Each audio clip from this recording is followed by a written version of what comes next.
বল শালি, বল কে তোদের master mind আছে? বলবো না, বলবো না।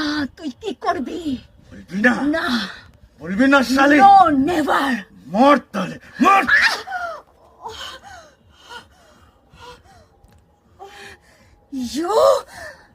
You bitch! তো সত্যিকার ফেলে দাওনি তো? আরে আরে কি করছো? আরে তোমরা সত্যি সত্যি থুতু দিয়ে দিলে নাকি? এ বাবা, রিহার্সাল হচ্ছিল তো। এ সমাধি, এরকম করলে কি করে হয়?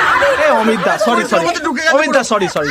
আচ্ছা ঠিক আছে, এই চলো আমরা এবার চলো। আরে ঠিক আছে। কি জ্বালাতন। না, না, যাই হোক, একদম। এটা সত্যি সত্যি ঘটেনি, একদম। কিন্তু ঘটতে পারে, বলা যায় না। কারণ যখন আমরা পড়ি তখন আমরা এতটাই ইমোশনাল হয়ে যাই মাঝে মধ্যে। একদম। যাই হোক, আপনারা কিন্তু অবশ্যই শুনবেন দ্য ডার্ক হর্সেস চ্যানেল, যেখানে আমাদের চলছে নিষিদ্ধ সুবাস। নিষিদ্ধ সুবাস।